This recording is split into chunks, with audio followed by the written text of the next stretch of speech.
Kind words. If I shot you, I got you. I blew one through the medulla oblongata. Bullets whistle by like Frank Sinatra. I got a mobster getaway driver rushing me to the opera. I heard the plague doctor would beat her with his daughter. That's where we assassinate him and offer. The offering should earn us an Oscar. For freedom, you'll die a martyr. We're all slaves to the top dollar. Copy that, Roger. It all started with God as an author. The Lord is our Father. I light up the mic as time gets darker, holding a candle in the castle of King Arthur. I vandalized the Queen's garter. She signed the royal charter. I smashed in the chariot, smoking chalice where I was granted powers to the palace. Feeding the witch strawberries, I refused to eat the cherry. Parked in the garden, it felt like back seats of a Cherokee. I was knighted, she was excited to be on her knees. This horrific scene takes me back past the memories of me. Crown King, cruising the Crown Victoria DeLorean. My future full of royalties. The ancient tomb left winnings of your majesty. Every witching hour a warlock dies for my powers. The loyalty of these magical flowers. The sentence of death, the marvelous sin that migrated west. Exhale, hell's winds from the depths of your chest. Vision war against Congress, the symbol is complex. Check the esoteric text, machine meanings to the robotic special effects. I rock the planet, rocking Timberlands in the Gore-Tex. On for what the world gives me next. Internet or radio, I reconnect. When I was in Monterey in a sec. Beware of the Hegelian dialect. All this chaos, times are hectic due to the heritage of the heretics. I've been locked in a dungeon, quarantined from what's devilish, but everything seems malevolent. On guard, I'm guarding everything. Guardian angel, the inner Elohim, entered reality just to fall asleep in a dream. And all I hear is Mother Nature sing. Violence, silence as the gun ring, waiting on tomorrow to see what mood the sun brings. These bars have been brought to you by Bruce Leaf, Mr. Miyagi in these YouTube streets. Off the sake, popping willies on a ninja Kawasaki. My soldiers are wild like German Nazis.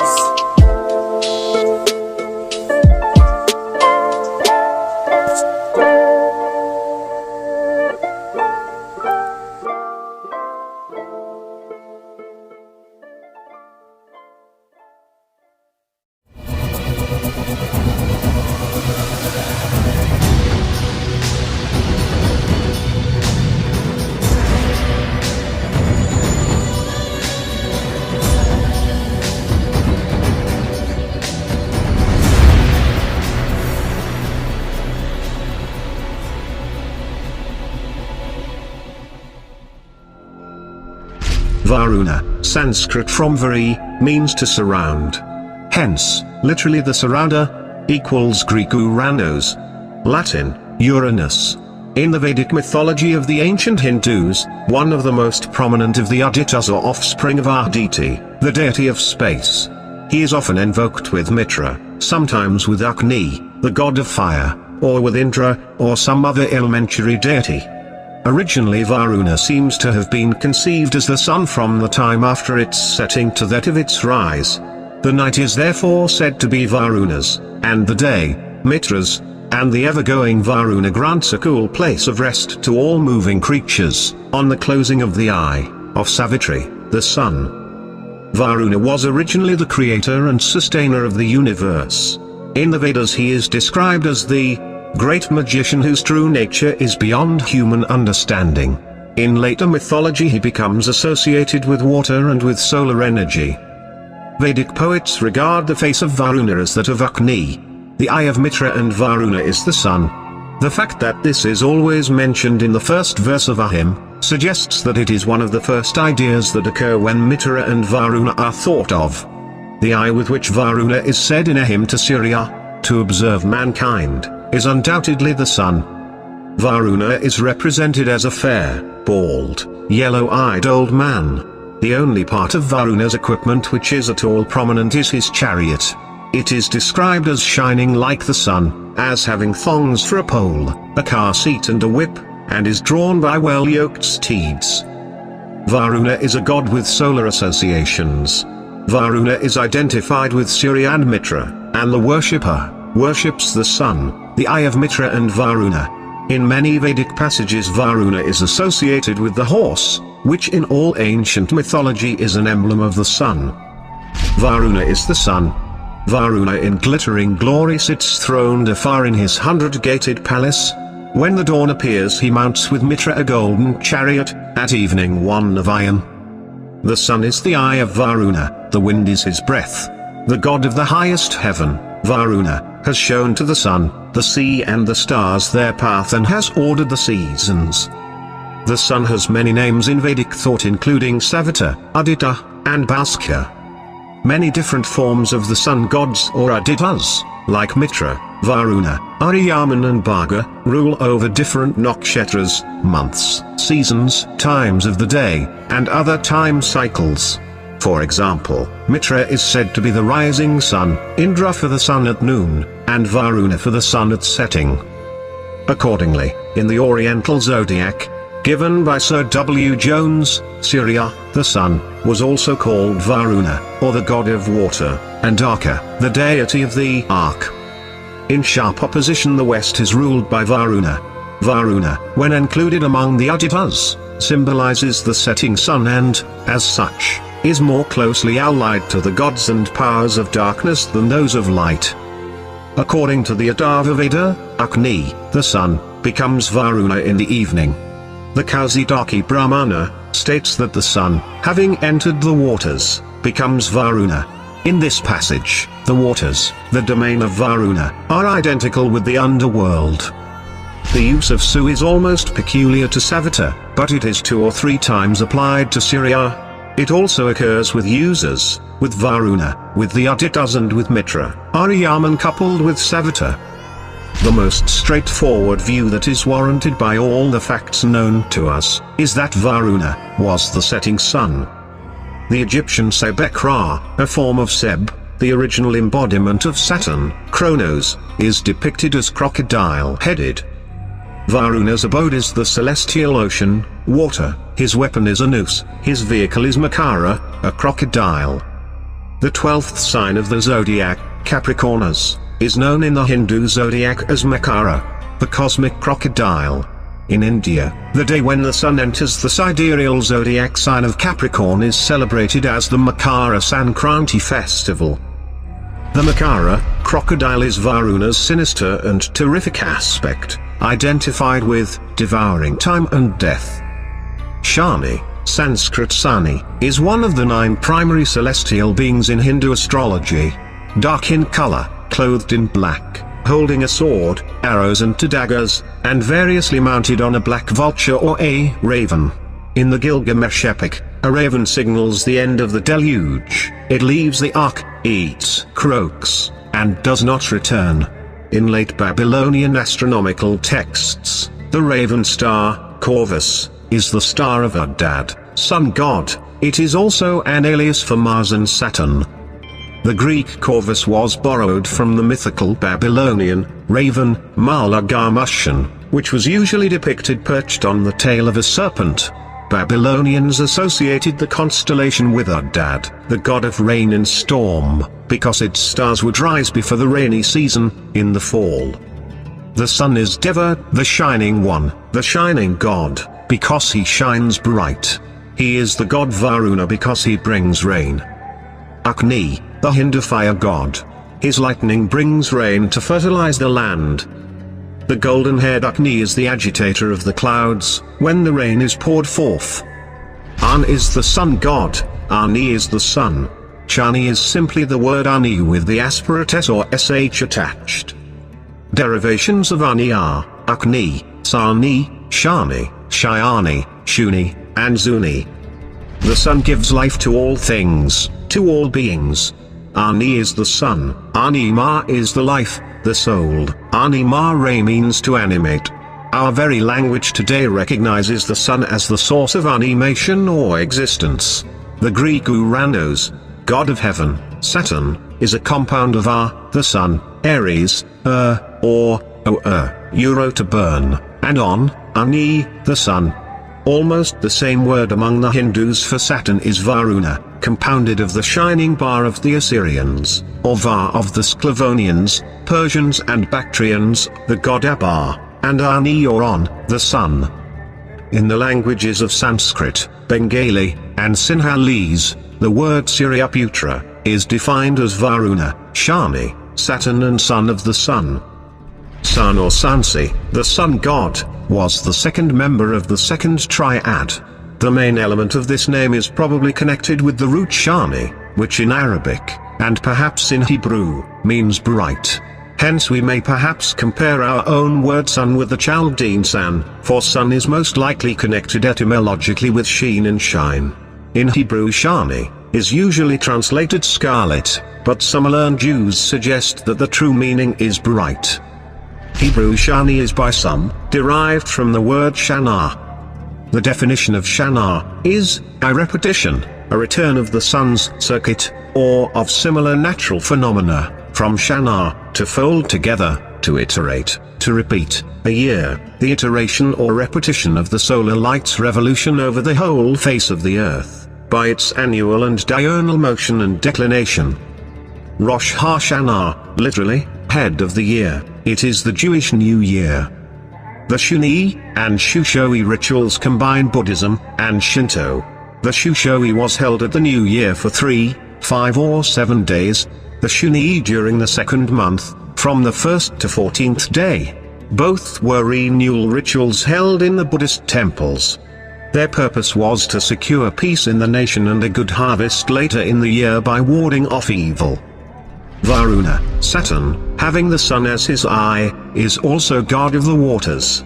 Ba, or Abar, the sun, is the river Var, and Vari, water, in Sanskrit. Brahma is said to direct the motions of Sani, or Saturn, who, in his character of time, is as well as the Menus, intimately connected with Noah. Sani, like Menu and Yama, is the offspring of the sun. Sani or Saturn, is Chronos, or time, or color, so are Yama and Shiva. The 12 Titans, of whom Saturn is the chief, are the earlier deities of the primitive Grecian tribes, corresponding to the 12 months of the solar year.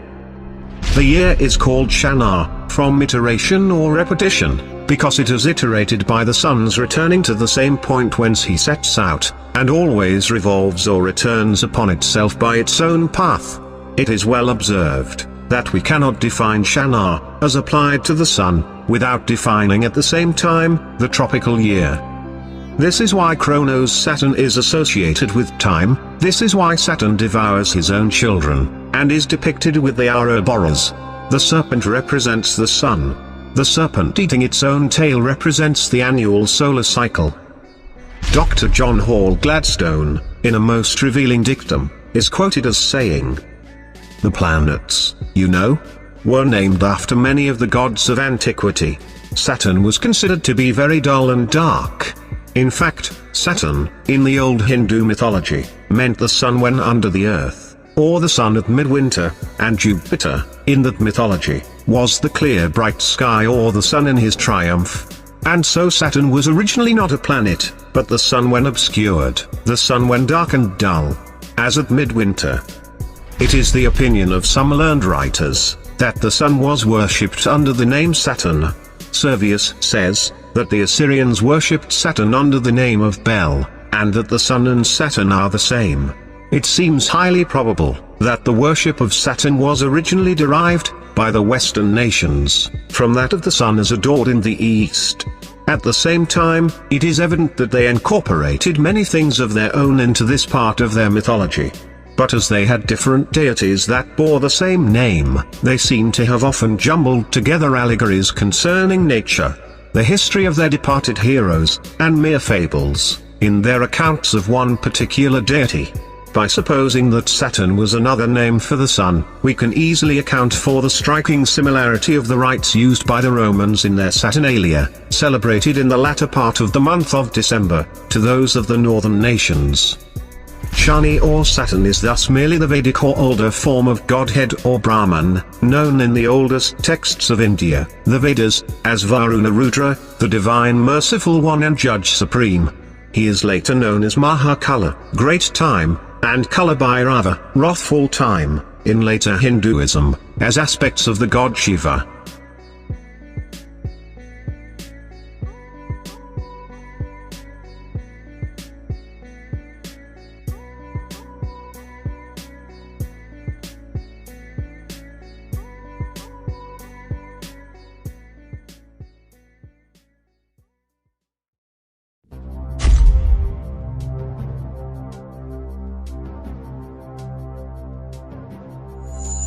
We shall endeavor in the following article to show that the proper name El Saturn, more especially the names of the gods, are generally compound words containing within them the names of the sun gods Ab, Ark, Am, Ar, As, Art, El, and On.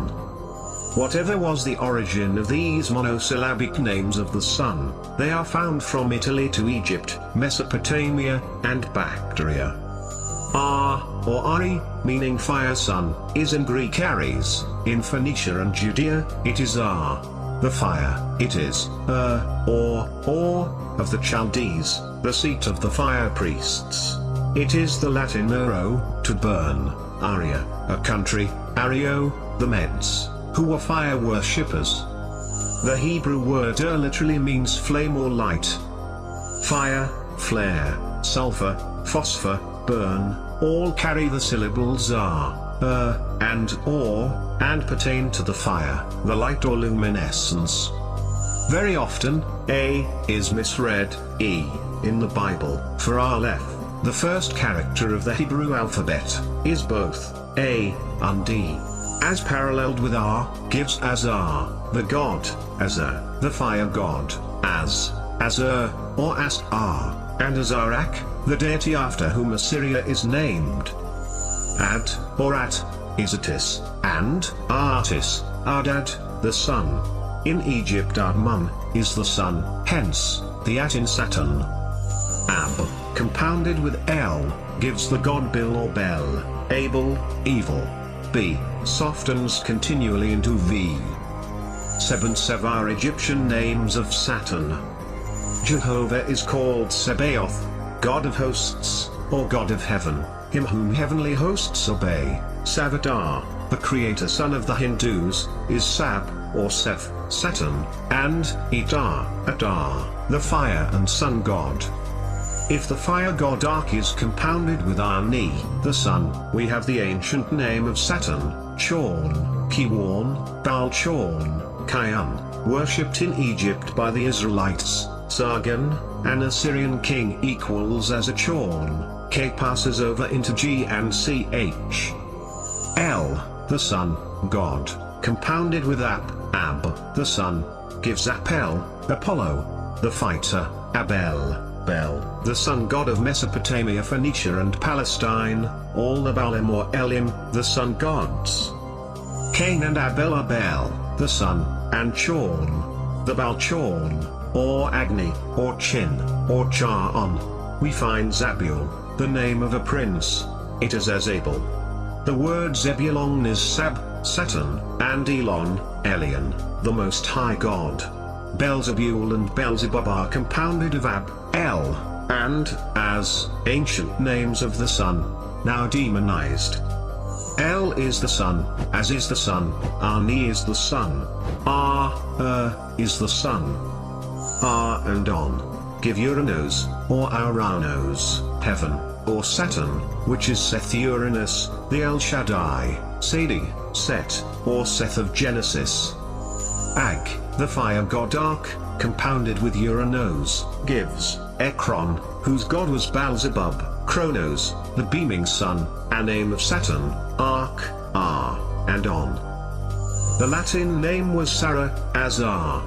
Bible names containing the deity name Azar, are, Azara, Israel, a Phoenician name of Saturn, Asriel, Elazar, Asriel, Elazar, son of Shedor, Az, the sun, and Adar, the fire god.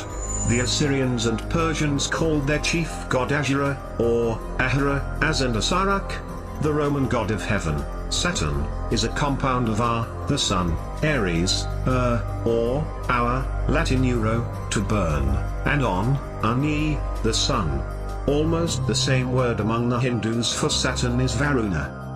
Thus, we discover the name El Saturn carrying 4 ancient syllables for the name of the sun. That is El, Art, and On. We must therefore conclude on etymological grounds that the god Saturn was not the planet. Saturn was merely another title for the sun. Saturn was known as the god of bread corn, that is wheat and rye, god of harvest and plenty, all aspects that point to the sun. Saturn's golden age ended when Jupiter took the title of sun god as Jupiter Aerotrios. The word Aerotrios means plowman, pertaining to agriculture. After Jupiter took Saturn's title, it seems the Romans later deified and named the bright planet Saturn, Saturn. Hence, Saturn being cast out and labeled the Sol Niger, that is the black sun.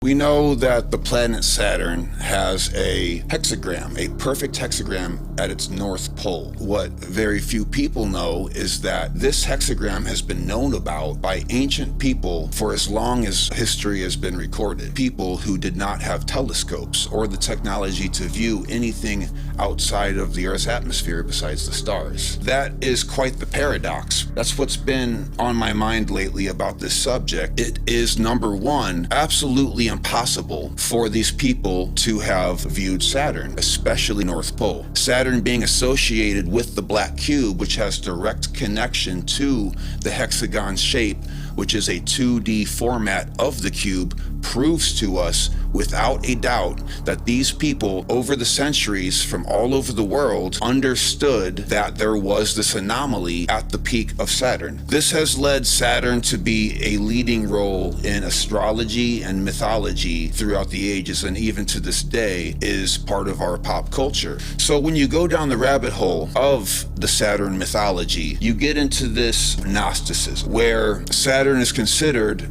a great teacher, but through suffering specifically. It's been associated with the bringer of light, Lucifer, the primordial star, or the original black star is what it was called. It's also been called the black cube, of course the cube representing that 2D format of it, the hexagon at the top. And the people who understood that there was a hexagon at the North Pole of Saturn must have been either incredibly sophisticated technologically, which we're told is not so, or were able to somehow, with some extrasensory perception, understand the makeup of Saturn. So, if Saturn is here to teach us through suffering, I suppose it's not necessarily an evil force, but there is a price to be paid. The mythology that ties to Gnosticism seems to point in the direction of a sort of demiurge, or in Latin, the demiurgos, which is basically a deity decided to create a universe of its own, therefore creating a flawed reality. Like if you were to create a video game and you get one of the zeros or ones wrong within the coding, the entire game will be flawed. And this is what seems to be, in a way, responsible for our messy physical reality. If this is so, is this something that is objectively real outside of us, or is it something that we project, or could it be a combination of both? Could it be that our reality is indeed a form of a syntax error that is somehow projected by Saturn as a being itself? And if so, does that mean that despite living within this flawed reality, we are still endowed with the divine spark? We seem to have God consciousness within animal bodies. So there seems to be a rift between the animal body and the God consciousness. Going back to the video game metaphor, even though the video game would be flawed, there is still the spark of the original author's purpose within the characters of the game, limited to the 5 senses, the 5 physical senses that we perceive reality through, of which we know is very thin compared to the actual spectrum of reality. Could it be that what the Bible described as original sin, synonymous with this idea of living within a flawed reality. But how does that make us living in a form of a school? And if we are indeed part of this flawed reality, that means that anything that is not in alignment with divine source should be wiped clean and start over, maybe from scratch. But however, this hasn't happened as we still live in this reality. How can it be so that if we live in a flawed, messy physical reality that doesn't actually represent true existence, how is it that we have been saved from being wiped clean from this hard drive? And that is where Christ seems to step into the picture. Now, this is quite a bit to unbox, and I realize that, but the evidence is absolutely staggering, whether it be mythological, scientific, or numerical. When you connect the dots, it seems as if there is something very strange and very otherworldly and divine happening. Does that beg the question, now that we have been saved, are we now responsible for transforming our reality into heaven, paradise? What can mathematics and astrology and religion and science tie together with this particular shape? This is Metatron's cube. As you can see, it is a hexagram, just like we have at the North Pole of Saturn. You can see that it can be viewed as a cube at the correct angle. That's why it's called Metatron's cube, a two-dimensional form of a cube. Thus, Saturn, throughout the ages, being called the black cube. So let's start off by talking about Saturn itself. We know that Saturn is in position 6, and according to the source of our solar system being the sun, and Earth is in position of 3. We just recently rid ourselves of Pluto, which comes in at 9. It also has been discovered that Pluto actually does have a magnetic field despite its size. Technically making it a planet, but I mean, how many times do we want to go back and forth with that? But that 3, 6, and 9, those numbers are interesting. Anyone who is a fan of Nikola Tesla, the Holy Trinity, or sacred geometry understands that divinity seems to have ties with those 3 numbers in a very deep way. The connection between Saturn and the hexagonal black cube was not taken seriously by our modern age until 1981, when a scientific breakthrough changed everything.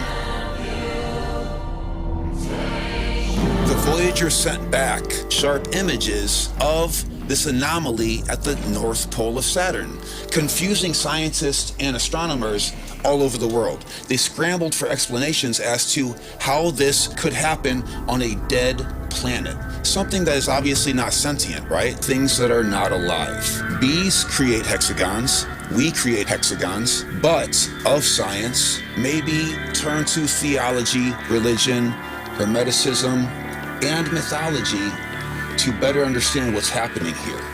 Is Saturn sentient? Is there a possibility that as above, so below, just like the bacteria in our gut is alive, what if we are the bacteria within the gut of our solar system?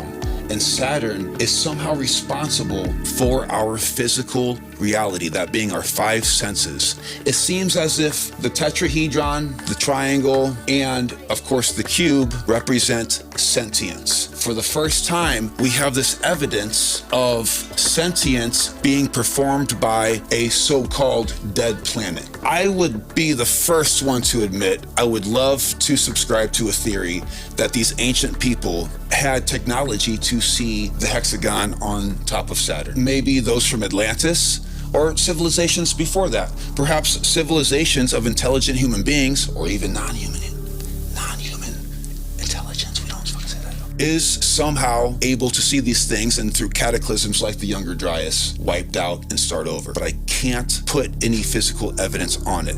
All we know for sure is that they did know that Saturn had this cube involved with it. Perhaps they looked within. Is it a form of meditation?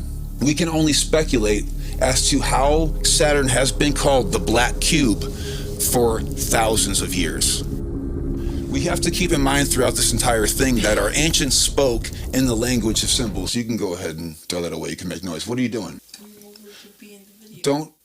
All right, well, you can. I wanted to see me right off the bat. Yeah, with no shirt on. All right, you can at least get dressed first. They spoke in a language of symbols. We know that language is limited. You can throw it away. It's a game of telephone. When language moves from person to person, culture to culture, it changes. It doesn't stay uniform. Symbology does, mathematics does. There are concrete ways of communicating from generation to generation.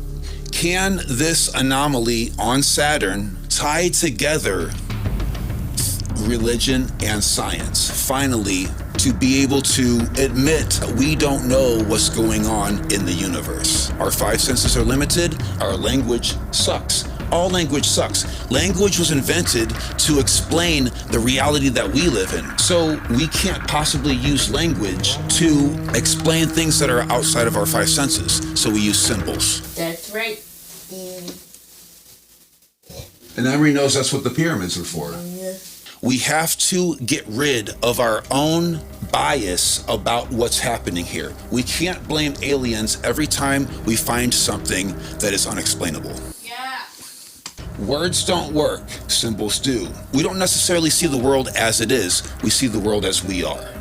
So let us explore this idea of the black cube in the first place. We know that the cube in a lot of mythologies represents the limitations of the human body, whereas the circle or the sphere seems to represent the subtle energies of the divine. We know that within a macrocosm, spheres form naturally due to gravity. Whereas the carbon atom, of which we are all made of, seems to take on a strange configuration of cubes and hexagrams. How is that possible? If the cube represents the limitation of the human body, that is the ox that is to be tamed within Zen mythology, how can we be taught to transcend this animal form into our subtle divine natures? The answer to that question, unfortunately, is suffering. And that's where things start to get a bit dark, because we don't learn without suffering. In fact, suffering is the catalyst of all invention and technology. We essentially chase comfort. To live in this animal body, we are subject to desires. We need air, food, and water. It's literally painful to exist in physical reality. If you think about physical reality in the case of the Gnostic view of the demiurge having created it, syntax error, it would almost seem as if it was an accident, or at least if on purpose. What if it is some form of school? Use that error to create a school for flawed beings such as ourselves who are born in original sin. Otherwise, we might have been wiped clean by the primordial first cause. There's no way of proving that the primordial first cause is that of good. We invented good and bad. That's us. What if evil doesn't exist? What if good doesn't exist? What if it's up to us to take over from here within this flawed video game, simulation, whatever you want to call it, in order to bring the syntax error of these mathematics back into harmony with the Tao, the primordial first cause, God, if you will. Oh, he's got a grip. This should be a video about serpents. Have you ever noticed what the construct of a carbon atom is? It is 6 protons, 6 neutrons, and 6 electrons. Man, when this thing's 8 feet long, it's gonna be a little bit more of a challenge. This 666 combination is what drives a reaction of chemical elements into our DNA sequences that become the building blocks of living, breathing form. Perhaps, like the Bible has stated, we are truly born in original sin. It seems to be a form of divine nature, consciousness, congealing itself into physical form. But is physical form a mistake? Oh shit, he's got the cable too now. Okay, cool. All right. This is gonna turn into a 45-minute video. If we turn that hexagon of the 3 sixes back on its side where it can be placed firmly on the ground, it is a cube. What happens when we unfold it? We talked about the sacrifice of Christ. Anyone who in grade school created a cube out of paper knows that it starts with a cross. This makes me wonder about the symbology of the cross in the first place. If we know that Jesus entered our reality to save us from the flaw, wouldn't it make sense that to share that message to the future generations, we would create what I call an allegory? Well, what everybody calls an allegory. A euphemism, a metaphor. He left his body on the cross, black cube, and transcended his animal form, leaving it behind on the cross. His spiritual nature was no longer bound to the material world and free from the limitations of the black cube. Not that he ever was in the first place, by the way. He had transcended that shit in this reality, which maybe should be our goal. Christ was crucified between two thieves. This is interesting. Nothing in the symbology of the Bible is on accident, by the way. What happens if we unite these opposites? How would we perceive reality if instead of bouncing back and forth between these two thieves, the hemispheres of the brain, we have a total synchronization of the opposing forces to unite the opposites of the cross? As Carl Jung would put it, to unite the opposing forces of the opposites. To hold the tension of the poles. Christ ascended the cross upwardly. This is adjacent from the cross-section of the T, which is left and right, black and white, opposites. You understand the two thieves now, right? One was innocent, one was guilty. Could it be that the right hemisphere of the brain was innocent? Could that be the message that they're trying to send us all these years later?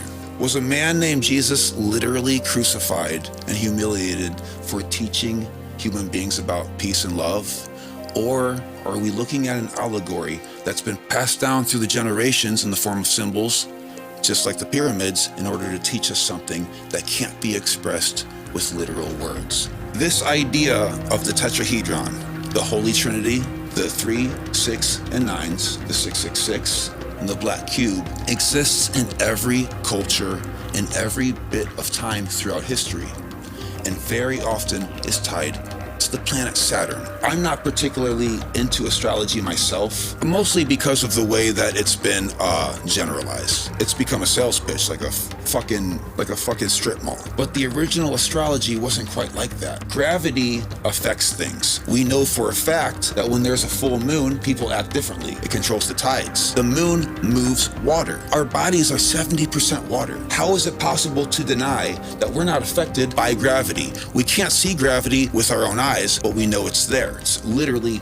holding us together. Saturn has gravity, an immense, incredible amount of gravity. To think that Saturn doesn't have an influence of human nature and behavior is ridiculous based on gravity alone. Based on science alone, you don't need mythology for that. So if we could admit that, even scientifically, is it strange to wonder if Saturn is somehow responsible for our limited view of reality constricted to the five senses? Could it be that we are of spiritual nature, and to make our souls learn, evolve, we have placed ourselves within these animal bodies, subject to the cruelty in order to face problems that a spirit that does not need food, water, and air, or desires would need in order to teach our souls empathy, understanding, limitations? And can spirit, the subtle energies of spirit, pierce into this physical syntax error that we live in, and through creativity cause us to expand our consciousness and thus rejoin with that primordial first cause that must exist before matter exists? As we know from previous videos, you can't have matter without consciousness. Matter doesn't exist. Consciousness does. Matter comes from consciousness, which makes it less weird that shit like this exists in front of our eyes on planets.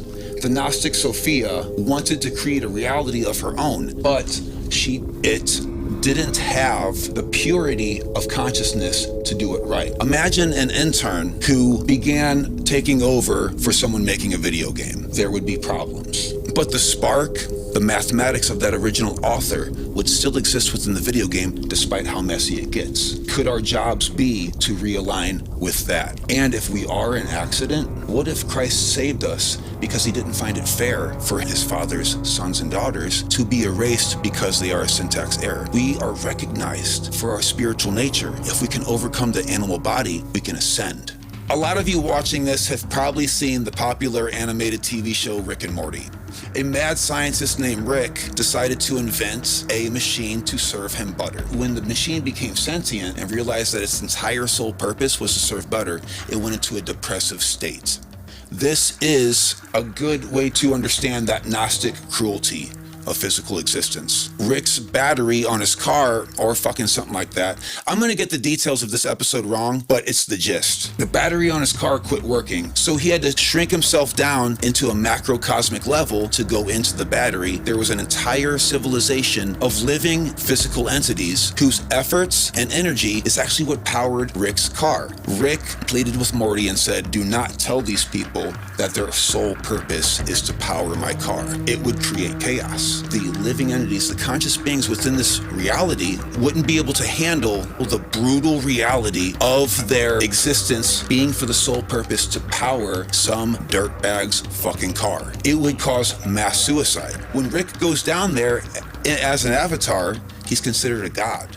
This is obviously funny and humorous to watch for us because we know that that's a TV show and we don't have to worry about that. We live in objective reality, right?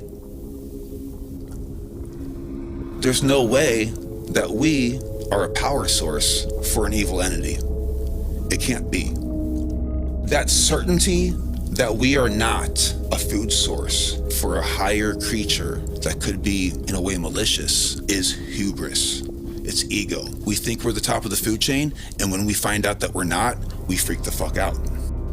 What would happen if our species was to realize that we were a sort of a farm, a sort of an experiment, maybe even bacteria in a petri dish, or powering somebody else's world of a magnitude that we can't even imagine? If that's the case, how could we be controlled? Let us consider for a moment how high fleas can jump. Compared to their body size, it's like one of us jumping over a building in downtown New York. However, if you put a group of fleas into a jar for 3 days, the lid, therefore, limiting their incredible ability to jump, something very unexpected happens. These fleas, despite being fully capable of jumping great distances out of the jar, simply do not anymore after 3 days. They will faithfully stay inside the jar with the lid removed. And then something far more strange happens. This shit is where it gets scary. When the fleas reproduce, the offspring of those particular fleas also ignore or are ignorant to the ability to jump any higher than the lid of that jar was set for its parents. This is startling as all fuck. Fleas, just like us, are made out of carbon. We just learned that carbon is, in its raw form, the 666. We are fleas. We are living, we're breathing, sentient to a particular degree, and we can be controlled. We can be brainwashed, and we can be tricked. What if one of those fleas in the jar was to wake up and say, guys, we can jump fucking way higher than this. We can jump out of the jar. We can be free. Would the fleas consider him to be a heretic, a crazy person, a genius maybe? If he was to jump out of the jar, would they consider that a miracle? Can we handle the fact that we are the fleas and Christ realized that we are being limited to these 5 senses and wanted to liberate us from our programming?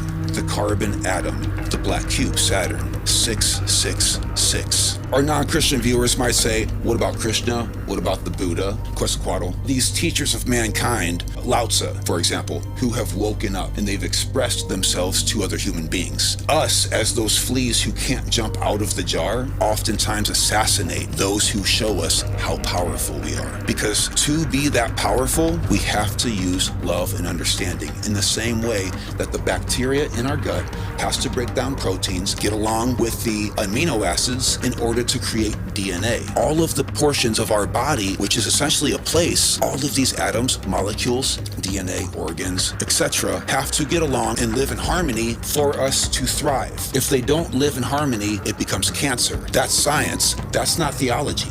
That's in our body right now. Imagine, like the Kabbalah says, we are meant to create one uniform creature and have it realize bliss. To serve man is to serve God, just as the bacteria in our gut to serve the amino acids that create DNA, that camaraderie, that love, that attention to detail is what makes the human body thrive. If we are living in a God as part of it, then indeed to serve man is to serve God. To serve each other is to serve God. The only thing holding us back is the frequency that has been endowed upon us by, but why would something oppose our growth spiritually? It is said that there are these beings called archons that were created out of the syntax error. They feast and use as sustenance our energy, like Rick's battery.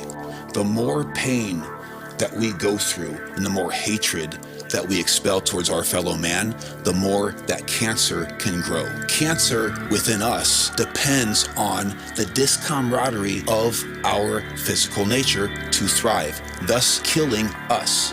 If we don't get along, we become cancer to the earth. The earth becomes cancer to the solar system.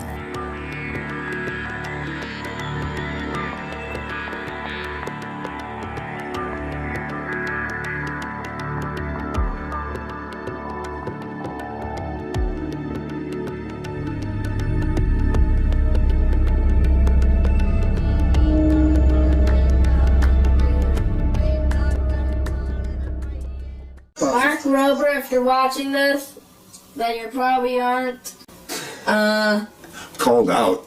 don't care what the police say, sell glitter bombs.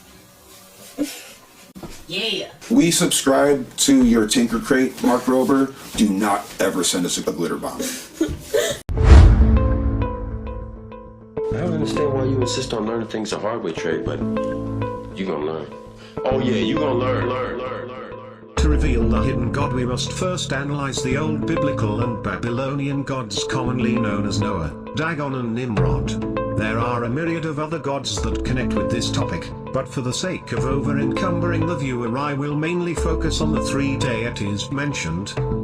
Dagon, a god of the Philistines. The Etymologicum Magnum says that Dagon was Saturn, others say he was Jupiter, others say Venus, whom the Egyptians worshipped under the form of a fish. The derivation of the name Dagon, as that of a fish god, is from a fish. The Hebrew word Dagon signifies a fish, say the etymologists, from its fertility, and corn from its increase. We add that Dagon may at the same time allude to preservation, as a fish is preserved in the water, to preservation, as corn is preserved in the earth, both in reference to newness of life. For indeed Dagon is called Sidon, the god of corn, because he discovered bread corn, say the mythologists, and, no doubt, mankind received the use of bread corn from him. Dagon, says Sanchuniathon, was akin to Cronus, that is Saturn, but Saturn was also Noah, and thus, Noah is Dagon. Sanchuniathon also informs us that Dagon, after he had found out bread corn, and the plough, was called Zeus Aerotrios, the god of the plough. How exactly this points to Noah, who is described as a husbandman, that is a farmer, needs no remark. The Phoenician author Sanchuniathon also says Dagon means Sidon, that being the Greek word for grain. Sanchuniathon further explains, and Dagon, after he discovered grain and the plough, was called Zeus Aerotrios. The word aerotrios means plowman, pertaining to agriculture. Dagon was represented as a man with the tail of a fish. There can be no doubt that he was connected with the Canaanitish system, as Derceto or Atargatis, the same as Ashtoreth, was worshipped under a like mixed shape at Ashkelon. In form he is the same as the Assyrian god supposed to correspond to the Roman god Saturn. The Hebrew doctrines say this idol Dagon was made from the navel downward in form of a fish, but the navel upward in form of a man. This they collect from Samuel 5:4. The two palms of his hands were cut off upon the threshold. And furthermore they say, the idol Dagon had his name from the Hebrew Dag, signifying in the holy language, a fish, according to which description we may English him, the Philistine Neptune. Others derive the name from Hebrew Dagon, signifying corn, and they say that he first invented the use of the plough, and corn, whence they translate him Jupiter Aerotrios. In this respect we call him the Philistines Saturn, because antiquity makes Saturn the first inventor of agriculture, and therefore paints him with an hook or scythe in his hand, as being the fittest hieroglyphic for agriculture. A description of the Saxon Caesar, or Saturn, is given, which declares him to be an old man, standing on a fish, with a basket of fruits and flowers in his right hand, and a wheel in his left. I think this connects him clearly with the old Sidonian idol, Dagon, of which we read in the scriptures. For the term Dagon implies corn of all sorts, and it is known that Saturn ruled over agriculture, and of course over corn. Hence, the the fish on which Cetus stands appears to be equivalent to the fishy parts, or lower parts, of Dagon. The god, Dagon, first appears in extant records about 2500 BC in the Murray texts and in personal Amorite names in which the Mesopotamian gods Elu, El, that is Saturn, Dagon, and Ardad are especially common. Joseph Fontenrose first demonstrated that, whatever their deep origins, at Ugarit, Dagon was identified with El, that is, Saturn. Dagon is likewise identified with Bacchus, the god of wine, who was known as Ichthys, the fish god, before Jesus was born. Alexander Hislop, author of the To Babylons, states that Jesus began to be popularly called Ichthys, that is, the fish, manifestly to identify him with Dagon. Greek Dionysus is the equivalent of Roman Bacchus, and both are known as gods of the wine and viticulture. And it is no secret the character of Jesus is always found around the symbolism of fish, bread, and wine. Transubstantiation is the change whereby, according to the teaching of the Catholic Church, the bread and the wine used in the sacrament of the Eucharist become, not merely as by a sign or a figure, but also in actual reality the body and blood of Christ. The Catholic Church teaches that the substance or reality of the bread is changed into that of the body of Christ and the substance of the wine into that of his blood, while all that is accessible to the senses remains unchanged. What remains unaltered is also referred to as the accidents of the bread and wine, but this term is not used in the official definition of the doctrine by the Council of Trent. The manner in which the change occurs, the Catholic Church teaches, is a mystery. The signs of bread and wine become, in a way surpassing understanding, the body and blood of Christ. Dagon equals fish, Saturn equals bread, Bacchus equals wine. And they further prayed to Saturn, "Give us this day our daily bread." Because the very name of Saturn was derived from the word satu, to sow, as corn is sown in the earth, and Sator, the sower. The Philistines had a god they called Dagon, from Dag equals a fish, and on equals the sun equals the fish sun, or the sun in Pisces. Just as Jesus, Ichthys, personifies the sun in the age of Pisces. In this we see a solid connection between Dagon and Jesus, and thus, Saturn is Noah, Noah is Dagon, Dagon is Jesus, Jesus is Saturn, in layman's terms. Jordan Maxwell even pointed out, the Hebrews themselves worshipped Dagon as Noah. The mythical Hebrew male was adapted from the Babylonian account of Gilgamesh, although their Bible stated he was a Philistine god. The Christian Catholic faith today represents him and worships him as well, using the crown for their demigod the Pope. Using the ancient fish god's staff and crown, why do humans so ignorant and needy not question any of the origins of these symbolic meanings? Belus Cronus, or Saturn, he was the father of the gods, and the father of the gods was also known as Janus, who was called the god of gods, from whom the gods had their origin. Now, Ovid makes Janus say of himself, "The ancients called me Chaos," and Chaos was the Greek god of confusion. Homer proclaims Janus and Saturn to be two titles of the same person. Dagon, the fish god, represents the deity Noah as a manifestation of the same patriarch who had lived so long in the waters of the deluge. As the Pope bears the keys of Janus, who was also previously shown to be Saturn, so he wears the mitre of Dagon. The two-horned mitre, which the Pope wears when he sits on the high altar at Rome and receives the adoration of the cardinals, is the very same mitre worn by Dagon, the fish god of the Philistines and Babylonians. Kronos or Saturn was no particular deity, but the universal numen of the whole world. This is plainly affirmed by Dionysius of Halicarnassus, where, commending the fertility of Italy, he writeth thus, "Wherefore it is no wonder, if the ancients thought this country to be sacred to Saturn, they supposing this god to be the giver and perfecter of all happiness to men, whether we ought to call him Kronos, as the Greeks will have it, or Cronus as the Romans, he being either way such a god as comprehends the whole nature of the world." but the word Saturn was Hedrorian, which language was originally Oriental, and being derived from Hebrew Satur, signifies hidden, so that by Saturn was meant that hidden principle of the universe, which containeth all things, and he was therefore called by the Romans, Deus Lacius, the hidden god, as the wife of Saturn in the pontifical books is Latius Saturni, and the land itself, which in the Hedrorian language was Saturnia, is in the Roman Latium, from whence the inhabitants were called Latins, which is as much as to say, the worshippers of the hidden god. This is the same as the first principle of the Egyptian dryad called Amun, which signifies hidden, or Jupiter Amun. Jupiter is visibly derived from the Hebrew word Jehovah, which was read differently Jehu or Jah, which signifies the being that is, the self-existent being.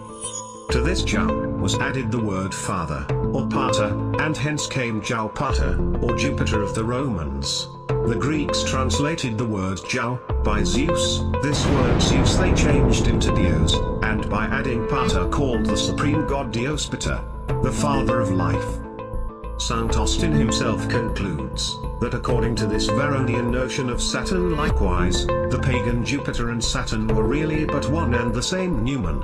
Therefore, we may with good reason affirm that Saturn was another name for the supreme god amongst the pagans. It signifies that secret and hidden power, which comprehends, pervades, and supports the whole world. According to tradition, declares Dr. Hermann Hoey, Saturn, Nimrod, fled from his pursuers to Italy. The Apennine Mountains of Italy were anciently named the Mountains of Nemrod, or Nimrod. Nimrod briefly hid out at the site where Rome was later built. The ancient name of Rome before it was rebuilt in 753 BC was Saturnia, the site of Saturn's, Nimrod's, hiding.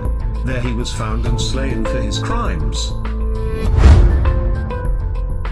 Likewise, the worship of this hidden god is still prominent in the Catholic Church today. The Pope, as the fountain of knowledge or head of the mysteries in the Church of Rome, holds the same position as did Nimrod at the head of the Chaldean mysteries. Nimrod, as god of the Chaldean mysteries, was known as Saturn. Saturn and mystery are both Chaldean words, and they are correlative terms. As mystery signifies hidden system, so Saturn signified the hidden god.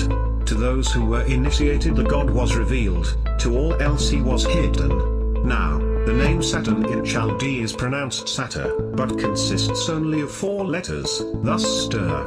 By way of gematria, apply the value of the letters in the Hebrew or Chaldee alphabets, and you have the number 666.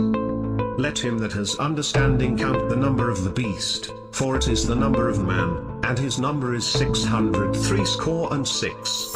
It is well known the name Jesus in Greek is Jesus, and Jesus when applied to gematria adds up to 888. However, in basis 9 numerology the name Jesus is worth 666. Likewise, with the character of Jesus being a representation of the sun, it comes as no surprise that Agrippa's magic sun square also adds up to the number 666. Now, it is necessary to mention it is no coincidence that we find Saturn, Jesus and the sun bearing this apocalyptic number, no matter which method of numerology be applied. The chances of finding all 3 names connecting with the number 666 are 1,000,000 to 1. What must be noted here is that the number 666 is a number that directly references the sun or the beast that rises in the east. From the Babylonian standpoint, the god of Babylon and his successor, the Pope, bear the number 666, and the Pope represents the present Saturn at the head of the mystery of iniquity. The original name of Rome was Saturnia, the city of Saturn. It was probably so named by the representative of the mystery of Babylon, who was stationed on Capitol Hill long before the fabled founding of Rome. The Pope, as the head of the mysteries of the Church of Rome, requires the services of the Church of Rome to be in the Latin language, and calls his church the Latin Church. Saturn and Latinos have precisely the same exact meaning. Latin is from the Greek Latinos, which is synonymous with Saturn, and each belong to the hidden one or the god of mystery. apply the value of the letters in the Greek alphabet and you have Latium, Latinus, the Roman form of the Greek Latinos, and Latio, to lie hid, all alike come from the Chaldean, Lat, which has the same meaning. The name, Lat, or the Hidden One, had evidently been given, as well as Saturn, to the great Babylonian god. This is evident from the name of the fish Latus, which was worshipped along with the Egyptian Minerva, in the city of Latopolis in Egypt, now Esna, that fish Latus evidently just being another name for the fish god Dagon. We have seen that Ichthys, or the fish, was one of the names of Bacchus, and the Assyrian goddess Atargatis, with her son Ichthys, is said to have been cast into the lake of Ascalon. If then, the Pope is as we have seen, the legitimate representative of Saturn, the number of the Pope, as head of the mystery of iniquity, is just 666. But still further, it turns out, as we have seen, that the original name of Rome itself was Saturnia, the city of Saturn. This is vouched to like by Ovid, by Pliny, and by Aurelius Victor. Thus, then the Pope has a double claim to the name and number of the beast. He is the only legitimate representative of the original Saturn at this day in existence, and he reigns in the very city of the Seven Hills where the Roman Saturn formerly reigned, and from his residence in which the whole of Italy was long after called by his name, being commonly named the Saturnian land. But what bearing, it may be said, has this upon the name Latinos, which is commonly believed to be the name of the beast? Much. It proves that the common opinion is thoroughly well founded. Saturn and Latinos are just synonymous, having precisely the same meaning, and belonging equally to the same god. The observer cannot forget the lines of Virgil, which showed that Latinos, to whom the Romans or Latin race traced back their lineage, was represented with a glory around his head, to show that he was a child of the sun. Thus then, it is evident that, in popular opinion, the original Latinos had occupied the very same position as Saturn did in the mysteries, who was equally worshipped as the offspring of the sun. Moreover, it is evident that the Romans knew that the name Latinos signified the Hidden One, for their antiquarians invariably affirm that Latium received its name from Saturn, lying hid there, on etymological grounds. Then, even on the testimony of the Romans, Latinos is equivalent to the Hidden One, that is, to Saturn, the god of mystery. While Saturn, therefore, is the name of the beast, and contains the mystic number, Latinos, which contains the same number, is just as peculiar and distinctive an appellation of the same beast. The Pope then, as the head of the beast, is equally Latinos or Saturn, that is, the head of the Babylonian mystery. When, therefore, the Pope requires all his services to be performed in the Latin tongue, that is as much as to say that they must be performed in the language of mystery. When he calls his church the Latin Church, that is equivalent to a declaration that it is the Church of Mystery. Thus then, by this very name of the Pope's own choosing, he has with his own hands written upon the very forehead of his apostate communion its divine apocalyptic designation, Mystery Babylon the Great. The Pope, therefore, undoubtedly bears the number of the beast, or that man of sin. The city of Rome is Saturnia, or the city of Saturn, the hidden god, the god of the mysteries, whom the Pope represents. The Latin Church being the church of the mystery, and the Latin tongue being the language of the mystery, is the reason why the Pope, who bears the number of the mystery, requires the services of the mystery held in the church of the mystery to be conducted in the language of the mystery. And in no way is this secluded to the Roman Catholic Church, as it is no secret that the basis for Christianity and its teachings lay on the foundation of the Roman Catholic Church, and as it has been shown and proved that Saturn masquerades in the guise known as Jesus Christ, the child of the sun, with a glory around his head, hence, the hidden god Saturn.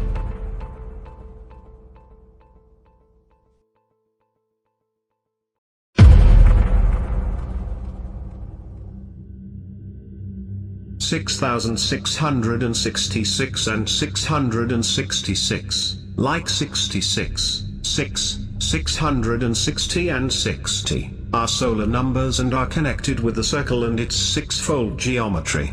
In Islamic numerology, 66 is the numerical equivalent of Allah.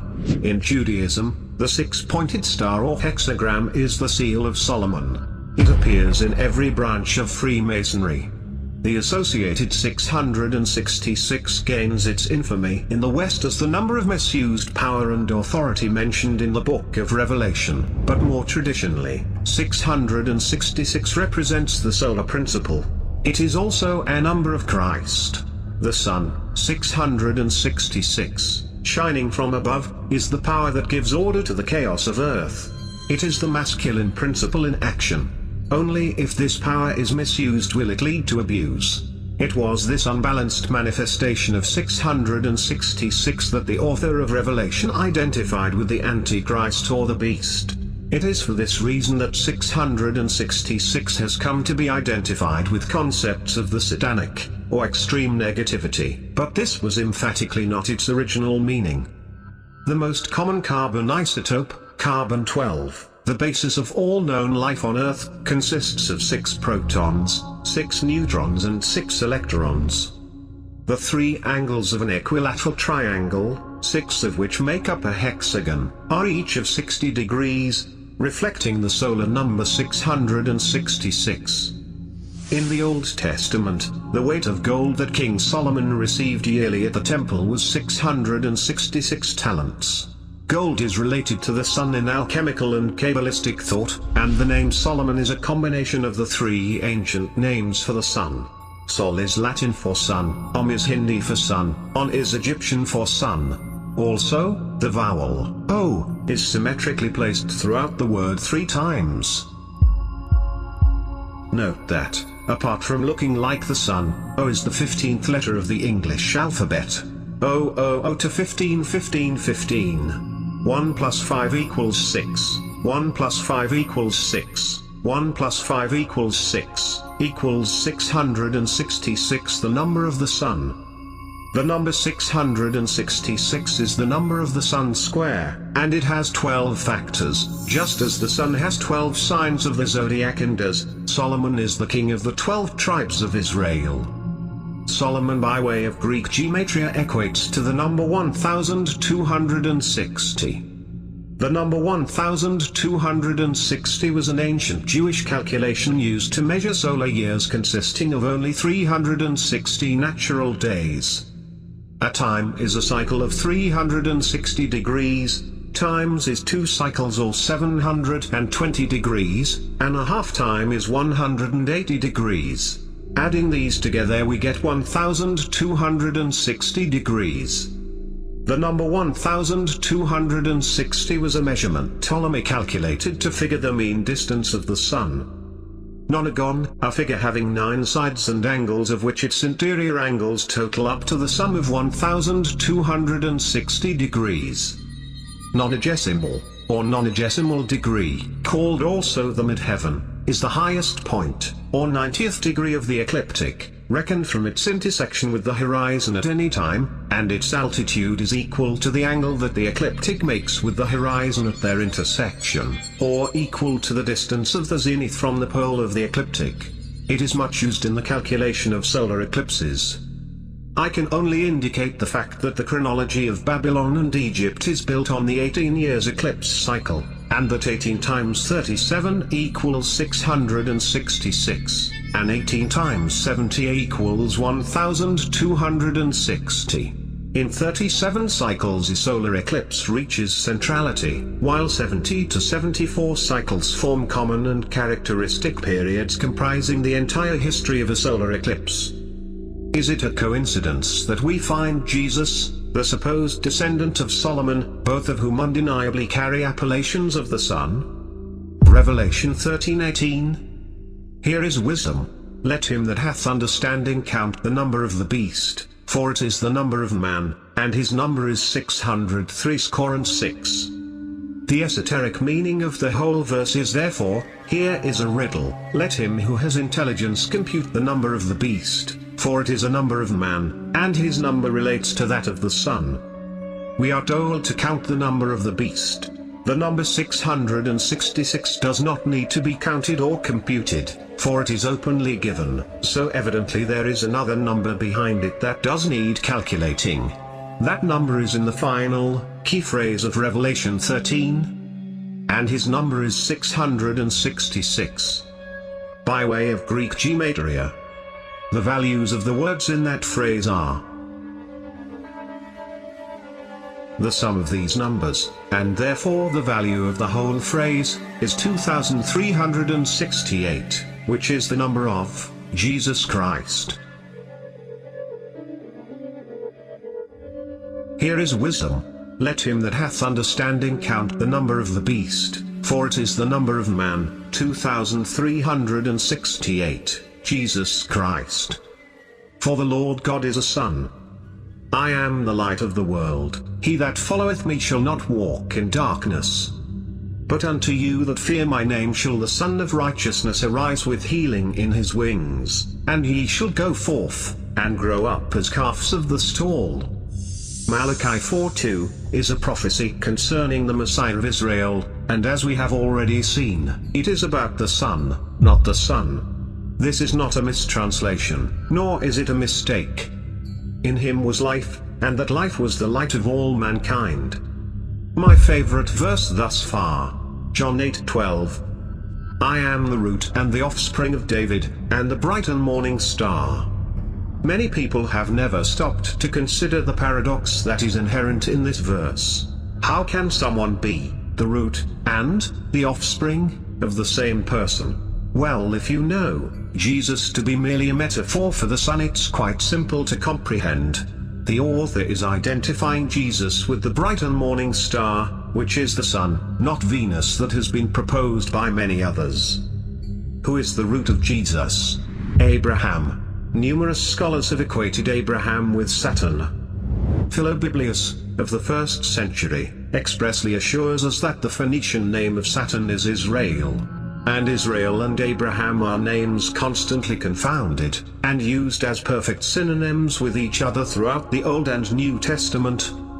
And thus, throughout the New Testament, which is but a new version of the pagan mythology, Abraham is precisely the same hieroglyph for time, which Saturn was in the old system. The absolute identity of the god Saturn, with the patriarch Abraham, and the certainty that all that is related of Abraham in the sacred scripture is allegorical, and consequently that no such person ever existed, and no such events ever occurred, is established beyond all controversy. The patriarch Abraham was and is nothing else but a star, even the planet Saturn, and the patriarch David, likely hereafter to be proved to be no more than a star. And that the word patriarch should primarily and originally have reference only to a star or combination of stars. Their very name itself, of children of Israel, was derived to them from the Phoenicians, on the showing of their own historian Josephus, Israel being the Phoenician name of the planet Saturn, of the same signification as the Chaldean word Abraham, and identically synonymous with the star of their god, Remphan. A word more respecting Abraham. The planet Saturn was the Israel of the Chaldees, and it was personified both by them and the Phoenicians under the name of Abraham, which signifies the father of a people, figuratively, the stars of heaven, which are called his seeds forever. Saturn was the son of Terah, the earth. Abraham was the son of Terah. Saturn married his own sister Rhea, a star. Abraham married his own sister Sarai or Sarah, which signifies a star. Sirius, the ever-beautiful and young. Saturn had many sons, but only one whom he loved and protected as an only son. Abraham had many sons, though he is said to have had an only son named Isaac, whom he loved. According to the famous Sanchoniatho, Saturn offered up his beloved son Jod, as a holocaust, or burnt offering wholly consumed. Abraham was about to offer up his beloved son Isaac, but a ram was found as a substitute. The planet Saturn was called Israel by the Phoenicians and Chaldees. The patriarch Abraham is synonymous with the name Israel throughout the Bible. The author makes Jesus say of himself, I am the true vine, and my Father is the husbandman. Hold up, Jesus, I thought your father was a carpenter. I think we all know who the husbandman is. that father of agriculture. Thus we have seen Abraham, another universal father, whose name, compounded of the Hebrew and Syriac words, Ab and Ram, father of elevation, is the astronomical characteristic of the planet Saturn, whose name, again, derived from Satu, to sow, and Satyr the sower, expresses what Abraham was, the sower that went forth to sow his seed, and whose Phoenician name was literally Israel. Abraham, the father of the faithful, was a husbandman. Pagans also gave unto Saturn the glory of having taught men a way to cultivate vineyards and the earth, and the use of the sickle.